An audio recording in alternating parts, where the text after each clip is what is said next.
स्त्रियों के बाल केवल सुंदरता का आभूषण नहीं, बल्कि दिव्य शक्तियों का भंडार है। प्राचीन शास्त्रों में लिखा गया है कि हर स्त्री के केशों में ऐसी सूक्ष्म ऊर्जा प्रवाहित होती है जो उसके जीवन, उसके आकर्षण और उसकी आध्यात्मिक शक्ति को नियंत्रित करती है। शायद यही कारण है कि देवी देवताओं की मूर्तियों में सदा लंबे और आभामयी बालों का चित्रण मिलता है। ये केवल सजावट नहीं, बल्कि उस रहस्य का संकेत है जिसे आज भी बहुत लोग नहीं जानते। कभी आपने सोचा है कि क्यों कहा जाता है स्त्री के बाल उसके सौभाग्य और सामर्थ्य से जुड़े होते हैं? क्यों प्राचीन भारतीय संस्कृति में स्त्रियों के बालों को छुपी हुई शक्ति का प्रतीक माना गया? और क्यों आज भी बालों से जुड़े कई ऐसे नियम और परंपराएं प्रचलित हैं जिन्हें विज्ञान और अध्यात्म दोनों मान्यता देते हैं? आज की इस वीडियो में हम गहराई से समझेंगे कि स्त्रियों के बालों में कौन सी अद्भुत गुप्त शक्तियां छुपी होती हैं और क्यों हर महिला के लिए इन्हें जानना आवश्यक है। भारतीय शास्त्रों में बालों का महत्व बहुत गहराई से बताया गया है। ऋग्वेद और अथर्ववेद जैसे प्राचीन ग्रंथों में उल्लेख मिलता है कि बाल केवल शरीर का एक हिस्सा नहीं है, बल्कि यह ओज और तेज यानी हमारी जीवन ऊर्जा का भंडार है।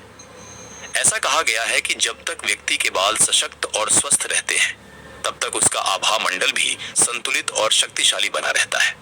आयुर्वेद में भी यही विचार मिलता है। आयुर्वेद के अनुसार बाल हमारे शरीर के प्राण से सीधे जुड़े होते हैं। प्राण यानी वह सूक्ष्म जीवन शक्ति जो हर इंसान को जीवित और ऊर्जावान बनाए रखती है। इसीलिए कहा गया है कि बालों की स्थिति हमारे स्वास्थ्य और मानसिक संतुलन का सीधा प्रतिबिंब होती है। यही कारण है कि आयुर्वेदिक ग्रंथों में बालों की देखभाल को केवल सौंदर्य की दृष्टि से नहीं, बल्कि स्वास्थ्य और आध्यात्मिक दृष्टि से भी अत्यंत आवश्यक माना गया है। अगर हम योगियों और साध्वियों की परंपरा देखें, तो वहां भी बालों को विशेष महत्व दिया गया है। बहुत से योगी अपने बाल लंबे रखते थे और अक्सर सिर को ढककर रखते थे। इसके पीछे गहरी आध्यात्मिक सोच थी। उनका मानना था कि सिर और बालों से ऊर्जा का सबसे अधिक प्रवाह होता है। अगर सिर ढका ना हो तो यह ऊर्जा बाहर निकल जाती है और साधना में व्यवधान पैदा करती है। यही कारण है कि सन्यासिनी, साध्वी और यहाँ तक कि गुरुकुल की कन्याएं भी अपने बालों को संजोकर रखती थीं। प्राचीन कथाओं में यह भी कहा गया है कि बालों को बढ़ाना केवल सुंदरता का प्रतीक नहीं था, बल्कि यह व्यक्ति की शक्ति और आत्मबल का प्रतीक माना जाता था। देवी देवताओं की मूर्तियों में जो लंबे और चमकदार केश दिखाए जाते हैं, वे इस बात का संकेत है कि दिव्यता और ऊर्जा का गहरा संबंध बालों से है।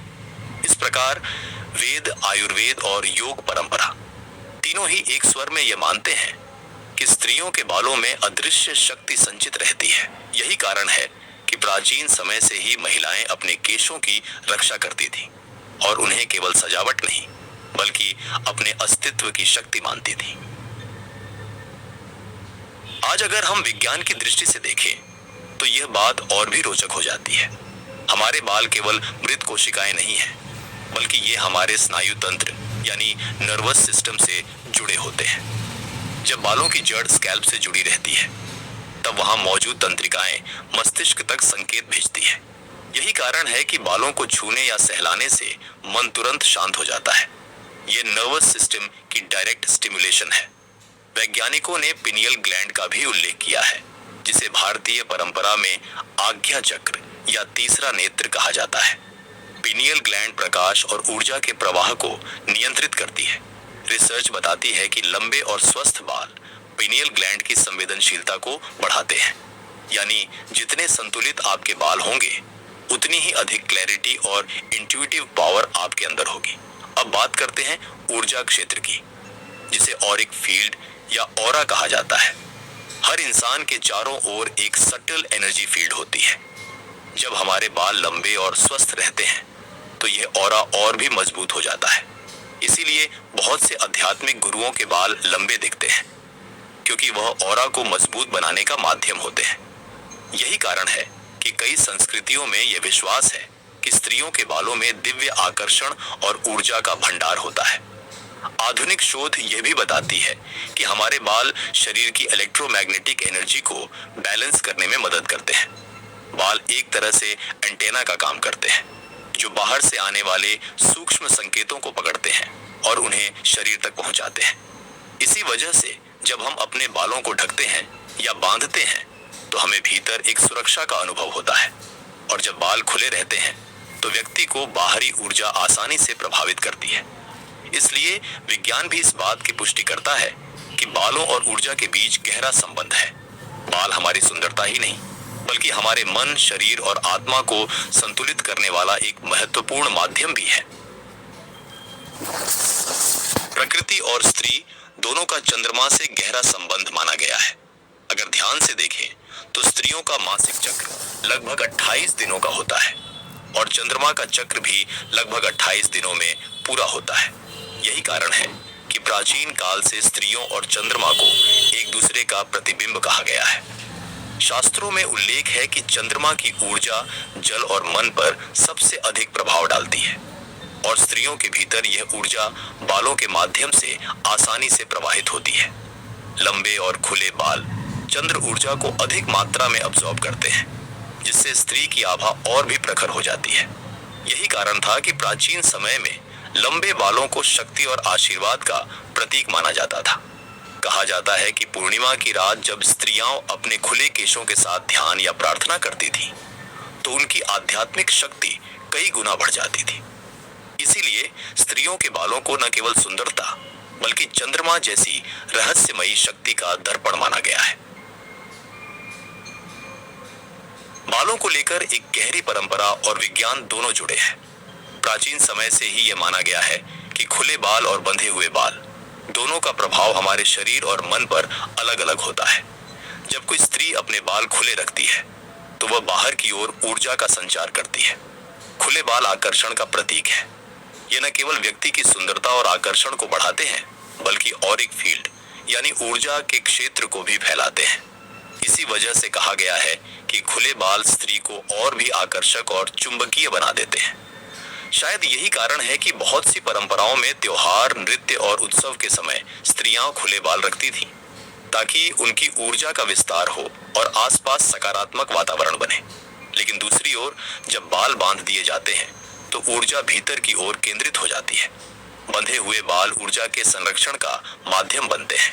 यही कारण है कि आर्षि मुनि, साध्वी और योगिनी अपने बाल बांधकर साधना करते थे।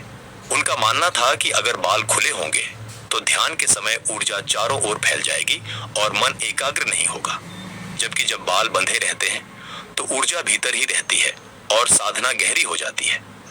आधुनिक दृष्टि से भी देखें तो यह बात सही लगती है। खुले बाल वातावरण की ऊर्जा को जल्दी जल्दी अब्सॉर्ब करते हैं, जिससे व्यक्ति सामाजिक माहौल और भावनाओं से आसानी से जुड़ जाता है, जबकि बंधे हुए बाल व्यक्ति को भीतर से सुरक्षित और स्थिर बनाए रखते हैं। यही कारण है कि महिलाएं काम या अध्ययन के समय अक्सर बाल बांध लेती हैं, क्योंकि यह ध्यान और फोकस बढ़ाने में मदद करता है। इसलिए बालों को कब खुला रखना है और कब बांधना है, यह केवल फैशन या सुविधा का मामला नहीं है। यह हमारी ऊर्जा, आकर्षण और साधना तीनों को प्रभावित करने वाला एक गहरा रहस्य है। भारतीय परंपरा में स्त्रियों के बालों को केवल सौंदर्य का आभूषण नहीं माना गया, बल्कि उन्हें देवी स्वरूपा शक्ति और लक्ष्मी का प्रतीक बताया गया है। प्राचीन ग्रंथों में वर्णन मिलता है कि जिस स्त्री के बाल घने, लंबे और सुव्यवस्थित होते हैं, उसके भीतर दिव्य आभा और समृद्धि का वास होता है। यही कारण है कि स्त्रियों के बालों को सौभाग्य और शक्ति का दर्पण कहा गया है। यह भी कहा गया है कि जब कोई स्त्री अपने बालों की देखभाल करती है, तेल लगाती है, उन्हें संवारे रखती है, तो उसका ऊर्जा क्षेत्र स्वतः ही बढ़ जाता है, यानी उसकी ऑरा और भी चमकदार हो जाती है। इस ऊर्जा का प्रभाव न केवल उस स्त्री पर बल्कि उसके परिवार और आसपास के वातावरण पर भी पड़ता है। यही वजह है कि भारतीय घरों में अक्सर माँ और दादी बेटियों को बाल संवारने और उनकी रक्षा करने की शिक्षा देती थी, क्योंकि वे जानती थी कि यह केवल सौंदर्य का नहीं बल्कि आध्यात्मिक शक्ति का विषय है। विवाह संस्कार की परंपराओं में भी स्त्रियों के बालों का विशेष महत्व है। जब दुल्हन के बालों को सजाया जाता है, फूलों और आभूषणों से अलंकृत किया जाता है, तो उसके पीछे केवल सजावट का भाव नहीं होता। इसका अर्थ ये होता है कि अब वह स्त्री अपने भीतर संचित दिव्य स्त्रैण ऊर्जा को परिवार और समाज में प्रवाहित करने जा रही है। बालों का श्रृंगार उस ऊर्जा को सक्रिय करने और नए जीवन के लिए आशीर्वाद पाने का प्रतीक माना गया है। इस प्रकार स्त्रियों के बाल सीधे सीधे उनकी स्त्रैण शक्ति, समृद्धि और आभा से जुड़े हैं। यही कारण है कि शास्त्रों में कहा गया है, नारी केशे शक्ति, यानी स्त्री के केशों में ही उसकी शक्ति का वास है।